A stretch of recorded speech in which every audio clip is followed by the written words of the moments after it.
எதுக்கு உலகத்துக்கு தேவன் ஒளியாகி வந்தார். இந்த பூமி முதல்ல காரிருளா இருந்துச்சு, வெளிச்சமாய் மாற்றினார். அந்த பிரகாசிக்கிற ஒளி நம்ம மேல இருந்தா உலகத்தின் அதிபதியோ சாபமோ. ஏன்னா ஒரு வெளிச்சம் வரும்போது பார்த்தீங்கன்னா ஒரு இருளானது அது ஒளிந்து போகும். நீ அநேக பாவம் செய்கிற இடம் பார்த்தீங்கன்னா ஒரு இருளுக்குள்ள கொலை கொள்ளை பாவம் அந்த நரபலி கொடுக்கறத பார்த்தீங்கன்னா இரவு நேரத்தை செய்வாங்க, பகலை செய்ய மாட்டாங்க. அப்போ தேவன் சொல்றா, உன் முகத்தை பிரகாசிக்க பண்ண செய்வாராம். உலகத்தில் வார்த்தையில் எல்லாத்தையும் உண்டாக்குனார், வானத்தையும் பூமியும். ஆனால் மனுஷன் மட்டும் தெய்வ சாயலாக படைக்கப்பட்டார்.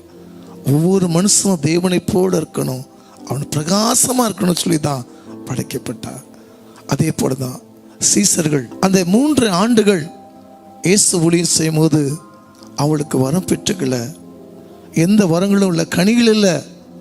ஆனால் இயேசு சொன்னபடியாக மரித்து 3ஆம் நாள் உயிர்த்தெழுந்து 50 நாளில் பெந்தெகோஸ்து நாள் வரும்போது அந்த 12 சீசர்கள் மேலும் தேவ பிரகாசமணி வரங்களும் கிருபையை பெற்றுக்கொண்டார்கள். இதுக்காக தான் உலகத்தின் அதிபதி வருவதில் நம்ம ஜெயிக்கணும்.